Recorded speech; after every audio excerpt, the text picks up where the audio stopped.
I'm excited about this one. I'm gonna give Batman a 4 out of 5.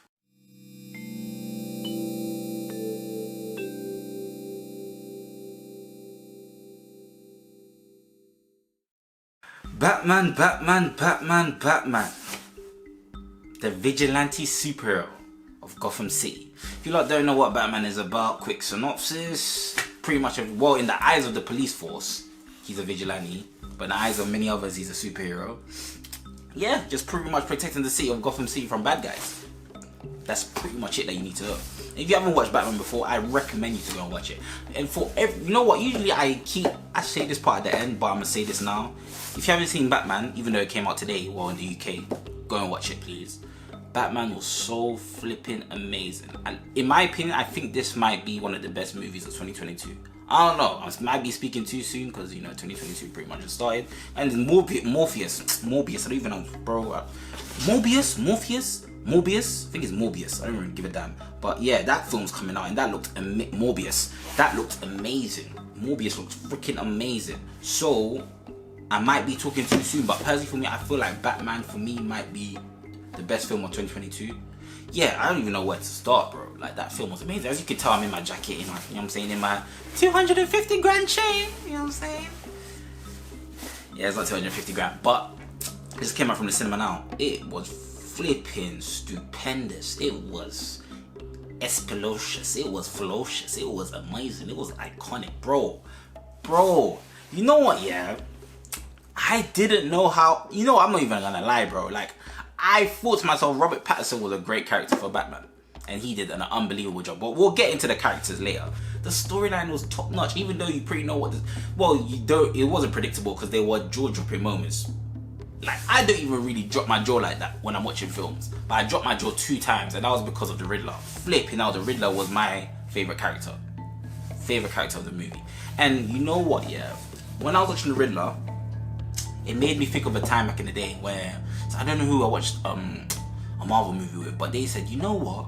The villains in movies are really, whoa, sorry about that. But like, you know what? The villains in Marvel films are really starting to become my favorite characters in movies. I was looking at the person a bit backwards. I was like, yo, mate, like, should I be a bit concerned that you just said that, mate? But after watching The Joker, a long time ago, I said to myself, you know what? You kind of got a point. Like, The Joker really rubbed off on me. Like, the villains, the backstory of a lot of these villains, yo, is very, there's a lot of things that they went through that is relatable. First, I just want to start off by saying, not even start off, bro, let me just get into it. I like the way that the writers developed the relationships during these films, especially between Alfred and Bruce, Batman. It was like he was very closed towards Alfred, and he was like, there was some sort of resentment that he had towards Alfred, which was a bit weird. I don't know why they went, actually it wasn't weird, it actually worked. It allowed Batman to open up to Alfred at the end, but it was just strange that they chose, it was just strange that Batman kind of started off with resentment towards Alfred, when usually in previous movies, but Batman and Alfred kind of have like a good relationship. But yeah, they kind of started off a bit like they had, like, Batman just had some sort of resentment towards him. I don't know why, but yeah. But yeah, I definitely love the relationship development between Batman and Alfred, and Catwoman and Batman as well, because obviously Batman started off a bit with this Batman, he's very dark and he's got like emo vibes, right? And obviously when he met Catwoman, he started to open up a bit more. But yeah, man, also I like the scenes were unbelievable. I love the police station scene. I'm not gonna reveal too much because I don't want to give too much spoilers away, but the police station scene was so funny. And that's the thing about this film, like, this film was proper dark. I feel like this was probably one of the darkest Batman films of every Batman film that I've seen, because of the way that Bruce Willis and the way that pretty much Batman was portrayed in this film was very, very dark. But I feel like the police station scene where all the police officers were chasing Batman, I really love that scene, because even though the film was very dark, the police provided that dim light of humor, so they had like a comedic tone to them, right? Because of their stupidity, pretty much, and their sly little comments that they were making, which was pretty funny as well. But yeah, I loved the police chase scene in the police station. I loved the car chase scene with Batman and I think it was a mobster. I forgot what his name was, but yeah, that was unbelievable. Wellly done. It was just, you know, I feel like a lot of the action scenes in Batman are always going to be like iconic moments. Those are one of the like moments that you're looking forward to whenever you're watching a Batman film. Oh my god, there was a Riddler scene as well. When the Riddler and Batman were face to face in the police station. Bro, the Riddler was my favorite character because he provided jaw-dropping moments for me. There was 2 jaw-dropping moments. The Riddler was speaking with Batman, right, in the police station, and he was like, Bruce. So I'm like, oh shit, his cover's blown. Even Batman, he looked distraught. He was like, oh damn, it's all over for me. Like, everyone's gonna know now who I am. But 2 minutes into the conversation, I feel like the whole audience thought, alright, the Riddler's talking to Bruce. He's talking to Bruce Wayne, right? But then, out of nowhere, he goes, damn, it's sad that we didn't get Bruce. I was like, yo, so this whole time, my man didn't even know he was speaking to Bruce Wayne. You know what I'm saying? So he didn't even know his identity. It was crazy. And it was just, yeah, bro, it was just amazing.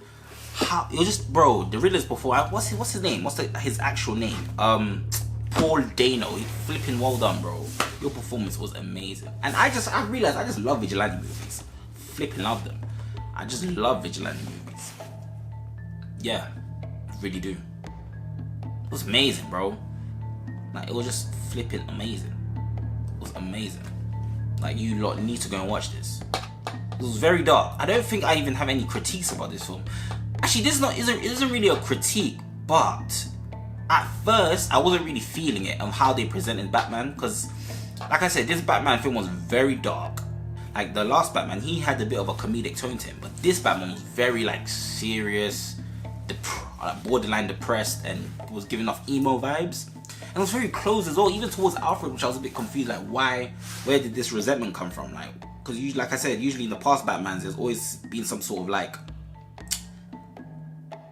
a friendly relationship between him and Alfred, you know what I'm saying? Like a proper partnership. But this one, it was like he was just so close to Alfred, which I was a bit confused. I was like, yo, like, what beef you got with Alfred, blood? You know what I'm saying? What's your beef with Alfred? But like I said, I did like the relationship, the relationship development between Alfred and Batman. So I have nothing against why Batman closed off towards Alfred. So I wasn't confused, but at first I wasn't really feeling it. But the more that I started to watch, I said, you know what? This works. It's good how they presented him. It's good, yeah, this works. It works. So don't worry too much if Batman comes off a bit cold and dark. You know what I'm saying? For some people might think he's a bit dull, but I thought to myself, nah, I think, Robert Pattinson done the character's justice. You know what I'm saying? It was good. It was really good. You really need to go and watch it. Honestly, you need to go and watch it. It was an amazing flipping movie. Like I said, well done to everyone. Zoe Kravitz, amazing job as Catwoman. The police force was like I said, I felt like they were funny. For some reason, I just found them. Sorry, my screen keeps bugging out on me. You know what I'm saying? And it's the one that's providing me the light. But yeah, Zoe Kravitz amazing. The police force, I feel like they're like I said, Batman's a very dark film, but the police force are the ones that provide you that comedy. But yeah, man, the writing's done a really good job. And I didn't expect certain scenes. And what I love about Batman as well is like the unraveling of the mystery. You know what I'm saying? Like, usually some are predictable, but this one wasn't. This one really wasn't, especially with the Riddler. I did not expect the end scene, near the end scene, where there was more. I don't want to reveal it, but there was more than one Riddler. I don't care if it's I'm gonna report down spoiler in my title. But yeah, just the writer's done a really good job with this one. Sorry guys, I've been rambling on, but yeah, this film was amazing. Go and watch it. Bye.